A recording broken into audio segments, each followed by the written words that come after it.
हाँ, good morning to all of you. आप सभी प्यारे स्टूडेंट का मैं सत्येंद्र सर बैंकॉन्स कंप्यूटर क्लास के ऑफिशियल यूट्यूब चैनल पर स्वागत करता हूँ।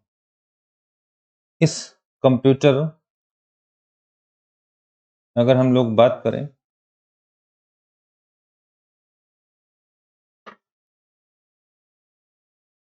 चलिए अगर हम लोग बात करें तो देखिए अगर हम लोग बात करें तो इस समय जिस यूट्यूब चैनल पर हम लोग क्लास कर रहे हैं,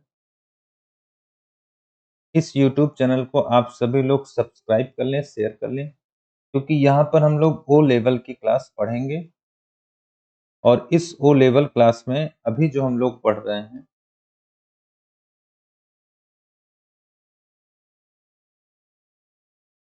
बैंकॉन्स कंप्यूटर क्लास, इस चैनल को आप लोग सब्सक्राइब कर लें।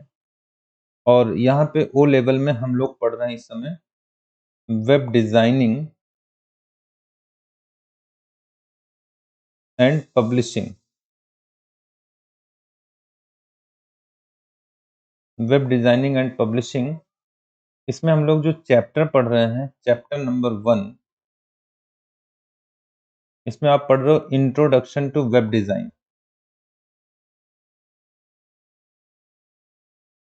इंट्रोडक्शन टू वेब डिजाइन, इसमें लास्ट क्लास में अगर हम लोग बात करें तो हमने आपको यहाँ वेब पोर्टल पढ़ा दिया है। वेब पोर्टल क्या होता है, आइए हम लोग एक बार दोबारा देखते हैं, दोबारा सीखते हैं। ये आपके सामने स्क्रीन दिख रहा है। अगर मैं बात करूं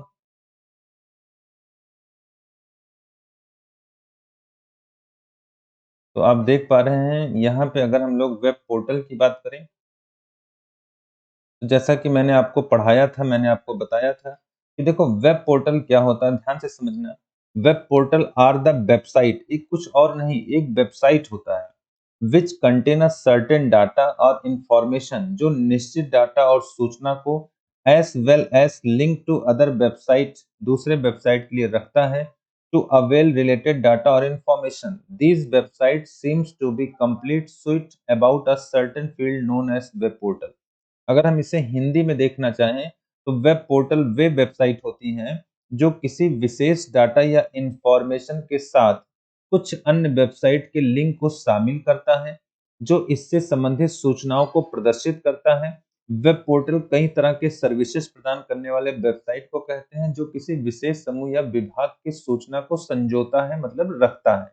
जैसे मैंने आपसे अगर एक सवाल पूछूं, जैसे मान लो आप ओ लेवल कर रहे हो, तो ओ लेवल जब आप करते होंगे तो इसकी एक वेबसाइट होगी, ध्यान रखना इसकी जो वेबसाइट होगी, उस वेबसाइट पे आपको ढेर सारी जानकारी मिलती होंगी।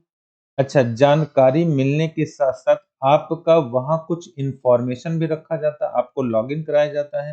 तो जो आप ओ लेवल में लॉगिन करते हैं, इन लॉगिन वाली जो वेबसाइट होगी, उसी को हम लोग कहते हैं वेब पोर्टल। बोलो मेरी बात समझ गए? अच्छा, आगे बढ़ेंगे। अगर मैं आगे बढ़ना चाहूँ, तो यहाँ पे क्योंकि ये पिछले लेक्चर को मैंने पढ़ा दिया था, आप सभी लोग अच्छे से इस लेक्चर को देख लीजिएगा। कहीं कोई डाउट होता है तो मुझसे कॉन्टैक्ट करिएगा। नीचे हमारे नंबर पर आप व्हाट्सएप भी कर सकते हो। और जो क्लास हम आपको पढ़ा रहे हैं, रेगुलर बेस क्लास चलेगी, आप घबराइएगा नहीं, कुछ बीच में क्लासेस नहीं हो पाई, पर मैं आपको सारा रेगुलर पढ़ाऊँगा। यहाँ पे एक प्रश्न आता है कि सर वेब एड्रेस क्या होता है? तो वेब एड्रेस, जो कि मैंने बताया था कि इंटरनेट का जो पता है उसी को हम वेब एड्रेस कहते हैं, जिसे हम कहते हैं यूआरएल। क्या कहते हैं? यूआरएल। आप देख सकते हो वेब एड्रेस एक यूनिक एड्रेस होता है जो डोमेन नाम द्वारा एक्सेस किया जाता है, जो किसी वेबसाइट से संबंधित सूचनाओं को एक्सेस करने की सुविधा देता है। ये पते यूआरएल के रूप में जाने जाते हैं, इन्हीं को हम लोग यूआरएल कहते हैं। यूआरएल का मतलब अगर हम एक लाइन में लिखना चाहें तो हम लिखेंगे कंप्लीट वैल्यू, हम इसे बोलेंगे complete value of address bar, of address bar, address bar of browser. किसी भी ब्राउजर के एड्रेस बार पर लिखा गया कंप्लीट वैल्यू ही यूआरएल होता है, जिसका पूरा नाम पेपर आपसे पूछता है तो आप बताएंगे यूनिफॉर्म रिसोर्स लोकेटर। इसका पूरा नाम होता है यूनिफॉर्म रिसोर्स लोकेटर, ध्यान रखना डियर।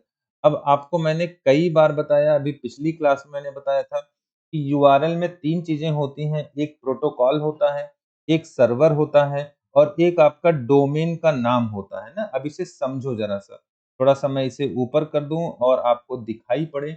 जैसे मैंने कहा जब भी कोई यूआरएल लिखा जाता है, जैसा कि मैंने आपको बताया था, जब भी कोई यूआरएल मान लो जैसे मैं एक यूआरएल लिखता हूँ या हम इसे यहाँ लिख दें, है ना? अगर हम इसको यहाँ लिख दें, तो इस पे देखो मैं आ जाता हूँ, चलो वेब पोर्टल हो गया।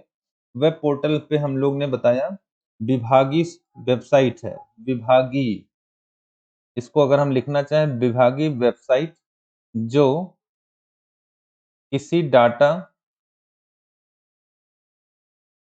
और इन्फॉर्मेशन को रखता है।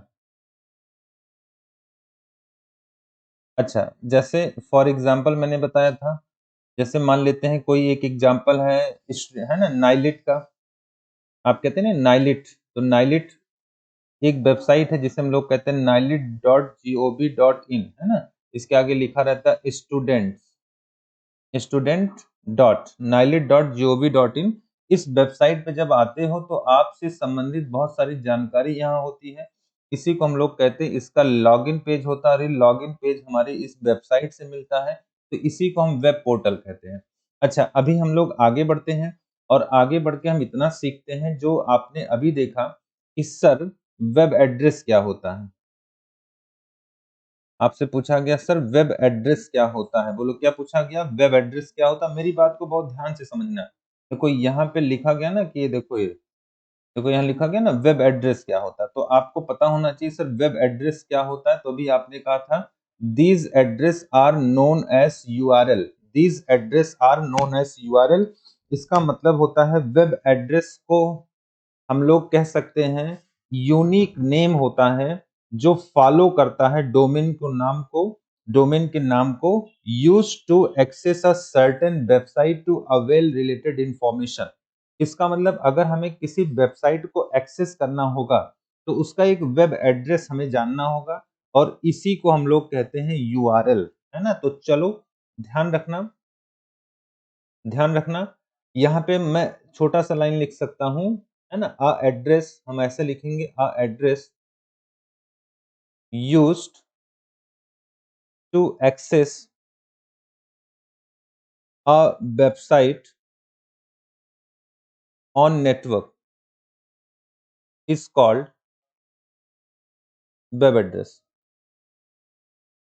देखो मैंने बोर्ड पे लिखा है। A address used to access a website on a network is called web address। अगर हम किसी वेबसाइट को एक्सेस करना चाहते हैं तो एक पता हमें लिखना पड़ेगा। जैसे मैंने कह दिया हम आपके घर कैसे पहुंचेंगे, तो आपने कहा सर हमारे घर आप पहुंचोगे तो एक पता होना चाहिए। पर ये पता कैसा होना चाहिए? यूनिक होना चाहिए। यूनिक का मतलब ऐसा ना हो कि ये कहीं और एग्जिस्ट करता हो। तो अगर ये कहीं और एग्जिस्ट करेगा तो क्या हम वहां पहुंच पाएंगे? कभी नहीं पहुंच पाएंगे। तो पता यूनिक होना चाहिए। हम ऐसे लिख सकते हैं these address are these address are these address are also known as known as URL। इसी को हम URL भी बोलते हैं। URL जैसा कि आप जानते हो हम बोल सकते हैं कि web address is URL। URL URL का मतलब होता है path, path PATH, path PATH, path एक पाथ है। पाथ का मतलब रास्ता है और रास्ता कैसा होना चाहिए? रास्ता क्लियर होना चाहिए। क्लियर का मतलब आप कह सकते हो यूनिक होना चाहिए। यूनिक का मतलब हो गया कि उसके जैसा कोई और ना हो, रास्ता क्लियर हो, तभी तो हम वहाँ पहुँचेंगे। अच्छा, अब सवाल देखो क्या बनता है? यूआरएल का फुल फॉर्म बता दो, तो हमने बताया कि यूआरएल का फुल फॉर्म होता है uniform resource locator, uniform resource locator, uniform resource locator. अच्छा, अगर आपसे सवाल पूछा जाए अगर आपसे सवाल पूछा जाए, यूआरएल में कितने भाग होते हैं? तो यूआरएल में आपके देखो अभी आपने कहा था सर 3 भाग होते हैं। कौन से 3 भाग होते हैं? तीनों को मैं वहाँ दिखाया था। एक आपका प्रोटोकॉल होता है, एक आपका वेब सर्वर होता है और एक आपका देखो डोमेन नेम होता है। डोमेन नेम होता है। तो किसी भी यूआरएल में एक प्रोटोकॉल होगा, एक वेब सर्वर होगा, एक डोमेन नेम होगा। अब इसे देखो यहाँ लिखा गया, या तो यूआरएल के जो एलिमेंट होंगे प्रोटोकॉल होंगे, वेब सर्वर होंगे और साथ में आपने साथ में देखा कि सर अगर हम बात करें तो यहाँ तो एक आपने कहा प्रोटोकॉल होगा, दूसरा आपने कहा वेब सर्वर होगा, तीसरा आपने कहा डोमेन नेम होगा। तो इस तरह से अगर हम बात करेंगे तो आपके यूआरएल में 3 पार्ट होते हैं, ये ध्यान रखना सभी लोग। अच्छा, अब हम एक-एक को समझेंगे, एक-एक को जानेंगे। तो उसको जानने से पहले हमने यूआरएल की एक डेफिनिशन भी बताई, हमने एक यूआरएल की परिभाषा भी बताई, ज़रा ध्यान देना। इसे कहते हैं complete value of address bar of browser. किसी भी ब्राउज़र का जो एड्रेस बार होगा, जैसे एक ब्राउज़र मैंने बताया आपको क्रोम। आप सभी जानते होंगे कि गूगल क्रोम नाम का एक ब्राउज़र होता है। आपके पास कई सारे ब्राउज़र होते हैं स्टूडेंट, एक गूगल क्रोम है, मोज़िला फायरफॉक्स है, इंटरनेट एक्सप्लोरर है, यूसी ब्राउज़र है, आप कई ब्राउज़र चलाते हो। तो मैंने एक ब्राउज़र लिया, चलो मैंने फॉर एग्ज़ाम्पल गूगल क्रोम ले लिया, तो देखो गूगल क्रोम जब भी खुलेगा, जैसे आपकी स्क्रीन पर आप देख पा रहे हो कि ये ब्राउज़र मैंने कल बताया भी था। बहरहाल थोड़ा-सा समय लूँगा। आपने कहा सर इसका एक टॉप हेड होगा, देखो ये रहा। ये है एड्रेस बार, इसी को हम लोग कहते हैं एड्रेस बार और ये आपका है गूगल ब्राउज़र।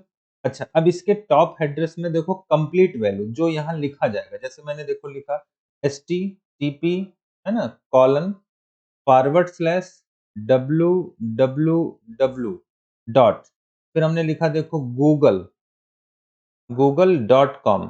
तो आप देख पा रहे हो कि यहाँ कुछ लिखा गया। अब हमने आपसे सवाल पूछा, ध्यान देना।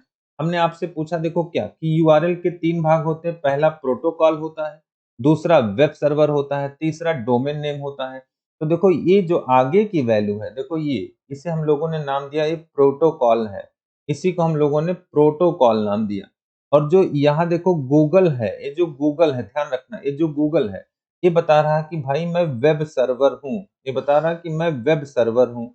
और जो डॉट कॉम है, देखो ये वाला डॉट कॉम, ये बता रहा है कि भाई मैं डोमेन एक्सटेंशन हूँ या डोमेन नेम हूँ। मैं डोमेन का नाम हूँ या डोमेन नाम में आप बोल सकते हो ये एक्सटेंशन है ना? तो आप ध्यान रखना, अगर आपसे सवाल पूछे कोई, अगर आपसे कोई सवाल पूछे एचटीटीपी क्या है? प्रोटोकॉल है। अच्छा, वेब सर्वर यहाँ कौन-सा? गूगल है और इसका डोमेन जो नाम है या डोमेन नाम में जो आपका एक्सटेंशन है वो क्या है? डॉट कॉम है। तो आई होप यहाँ कोई डाउट हमें नहीं होना चाहिए। बोलो कन्फर्म है सभी को? आगे बढ़ना चाहिए। तो हम यहाँ देख सकते हैं कि सबसे पहले प्रोटोकॉल क्या होता है ना? एक प्रश्न आ गया, प्रोटोकॉल बताओ हमें। तो प्रोटोकॉल को कुछ नहीं कहते, protocol are set of rule program to communicate. In other words, the protocol tells your browser how to communicate with a website servers in order to send and retrieve information. Protocol कुछ और नहीं, protocol एक rule होता है, regulations होता है, जो network पर मेंटेन करके रखता है कि हम किस लहजे से, किस तरह से या किस ऑर्डर में बातचीत कर सकते हैं, सेंड रिट्रीव कर सकते हैं, चीजों को भेज कर सकते हैं, प्रदान कर सकते हैं। तो यहाँ पे बहुत पैनिक मत होना। अगर आपसे सवाल पूछे, देखो एक छोटा-सा सवाल मैं यहाँ बोर्ड पे लिख दे रहा हूँ, पेपर पूछता भी है। आपसे सवाल पूछा गया डियर कि प्रोटोकॉल क्या होता है साहब बताएँ? प्रोटोकॉल क्या होता है आप बताइए? तो प्रोटोकॉल क्या होता है? प्रोटोकॉल क्या होता है? इसको हम नियम बोलते हैं, प्रोटोकॉल को हम लोग नियम बोलते हैं। अब जानते हो नियम क्या होता है? इसे हम बोलते हैं सेट ऑफ रूल। देखो set of rules and regulations and regulations किसके लिए? For a network, for a network, किसी भी नेटवर्क के लिए, है ना? किसके लिए? For, for a network, for communications, for communication. हम कैसे कम्युनिकेशन कर पाएँ, है ना? हम कैसे, सॉरी ये बटन दब गया है। For a communication. अब ध्यान रखना, देखो रूल क्या होता है, नियम, रेगुलेशंस क्या होते हैं चलने के लिए, है ना? तो रूल बनाना ही जरूरी नहीं है, रूल अगर हम बना रहे हैं तो उस रूल को हम फॉलो कैसे कराएंगे, उस रूल पे हम काम कैसे करेंगे। जैसे आपने कह दिया हम यहीं बैठे बैठे नेटवर्क से डाटा को भेज रहे हैं, डाटा को प्राप्त कर रहे हैं, वीडियो कॉलिंग कर रहे हैं, वीडियो कॉलिंग को कट कर रहे हैं, मेल कर रहे हैं, मेल को भेज रहे हैं, मेल को प्राप्त कर रहे हैं, चैटिंग कर रहे हैं, मैसेजिंग कर रहे हैं, शॉपिंग कर रहे हैं, ऑनलाइन बैंकिंग का काम कर रहे हैं। इन सब के पीछे रूल होना बहुत ज़रूरी है, हमने सुना होगा, जाना होगा। जैसे हमारे घर में अगर रूल ना हो, तो क्या हमारा डाटा मेंटेन हो पाएगा? क्या हमारा काम अच्छे से चल पाएगा? तो सबसे मस्ट है रूल का होना डियर। तो इसीलिए देखो प्रोटोकॉल हमेशा पहले लगता है। ये ऑलवेज़ पुट फर्स्ट, ये ऑलवेज़ पहले होता है। तभी हमने देखा जब हम यूआरएल लिखे हैं यहाँ आप देख लो http://www.google.com में सबसे पहले जो हमने लिखा है, वो आप देखो ये प्रोटोकॉल लिखा गया है, ये ध्यान रखना। और बाकी बहुत सारी चीजें हैं प्रोटोकॉल लेके हम पढ़ेंगे, यहाँ मैं एक्सप्लेन नहीं कर रहा हूँ। तो प्रोटोकॉल एक रूल होता है। अच्छा, इसमें जैसे एचटीटीपी जो प्रोटोकॉल है, अगर हम बात करें सर ये एचटीटीपी क्या करता है, तो एचटीटीपी जो प्रोटोकॉल होता है और एक एचटीटीपीएस होता है, दोनों में अंतर है। अगर एचटीटीपी और एचटीटीपीएस की बात करें डियर, तो आप ध्यान रखना, हम सभी लोग ध्यान रखेंगे। जब एचटीटीपी कहेगा तो 443 ये इसका पोर्ट नंबर याद रखना, पेपर पूछता है।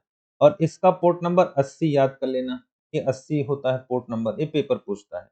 दोनों में हाई सिक्योरिटी देखो किसकी होती है, ज्यादा सिक्योर ये होता है एस, ये हाई सिक्योर है ना? अच्छा, इसका पूरा नाम क्या है? तो इसका पूरा नाम हम जान ही रहे हैं, हाइपर टेक्स्ट मार्कअप लैंग्वेज।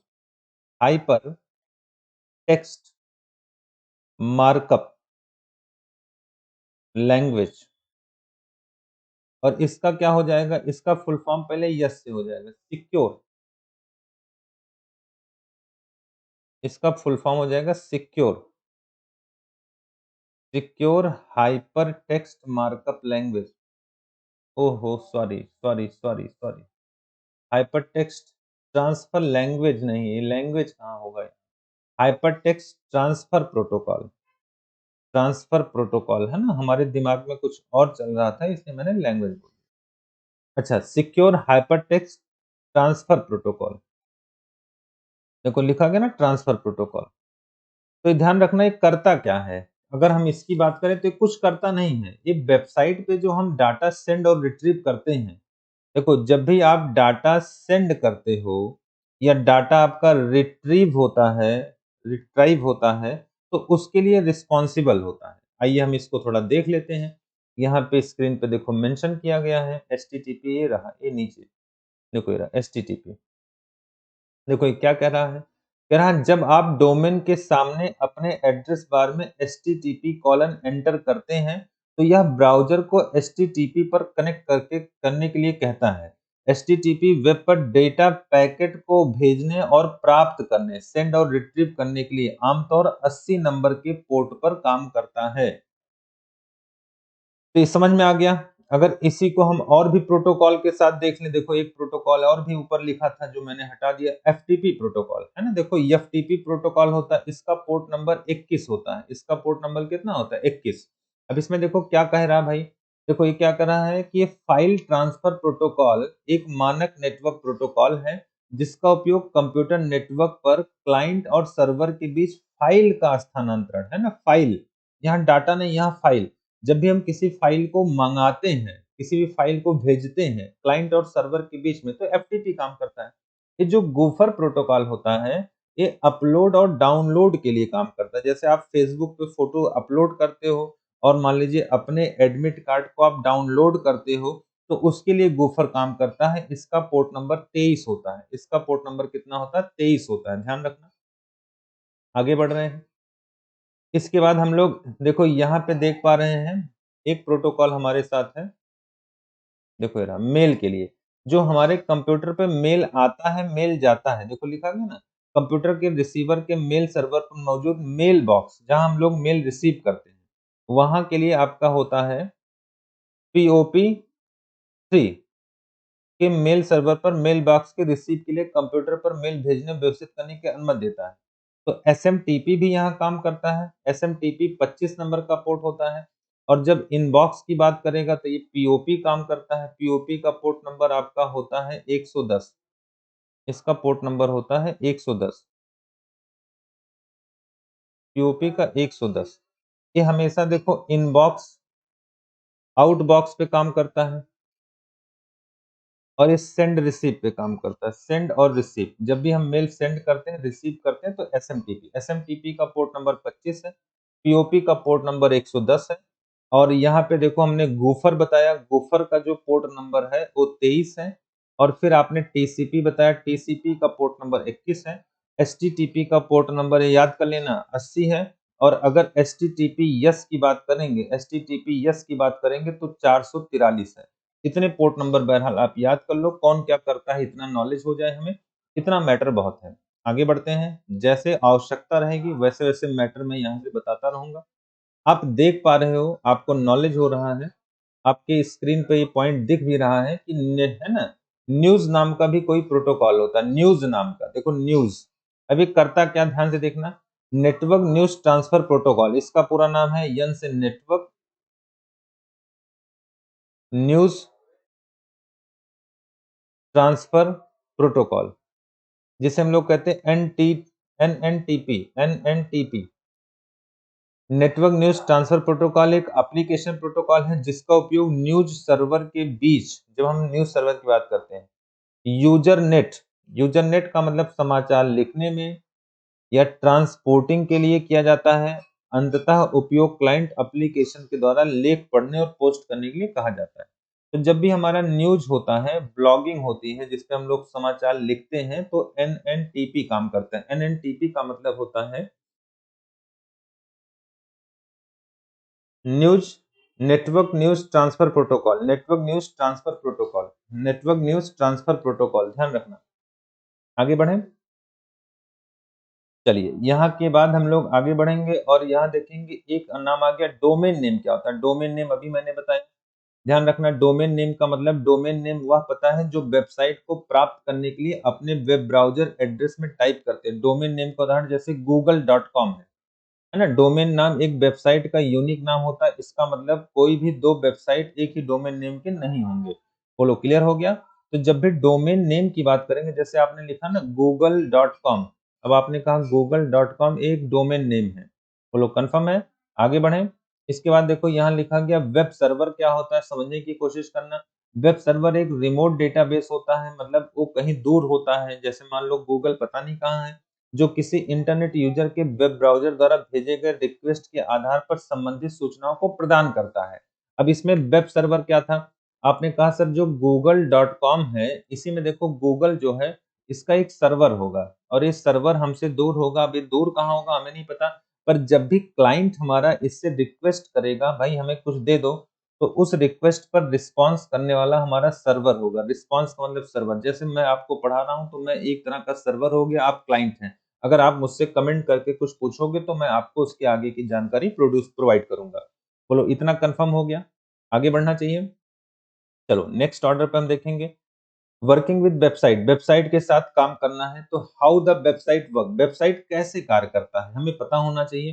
तो हम लोग थोड़ा सा नीचे आते हैं, हमें नॉलेज होना चाहिए। देखो ये रहा काम करने की शैली, ये है कि यह एक वेब पेज आमतौर पर एक वेब सर्वर पर स्थित होता है। अच्छा सर्वर ये है, देखिए इसी पे हमारी वेबसाइट होती है। वेबसाइट है ना, वेबसाइट का मतलब हमारा जो वेब पेज है, क्योंकि वेब पेज का कलेक्शन ही वेबसाइट होता है जो इंटरनेट के साथ जुड़ा होता है। वेब सर्वर एक कंप्यूटर होता है, ये एक सर्वर कुछ और नहीं, एक कंप्यूटर है जो विशेष रूप से वेबसाइट को होस्टिंग करने के लिए बनाया गया है।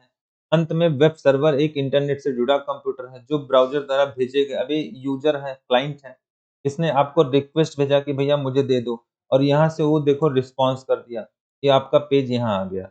तो इसी को हम लोग कहते हैं कि जब आपका क्लाइंट जो होगा उस सर्वर से कुछ माँगेगा तो सर्वर उसको दे देगा, है ना? और इसे कैसे हम प्राप्त कर रहे हैं? तो हमें पता होना चाहिए कि ब्राउज़र आपके कंप्यूटर को आईपी पते या डोमेन नाम के आधार से सर्वर से जोड़ता है, जैसा कि हम यहाँ देख पा रहे हैं। थोड़ा-सा और अगर आगे हम बढ़ना चाहें, देखो अब इसमें क्या है, अब इसमें आपसे पूछा गया वेब पेज क्या होता है?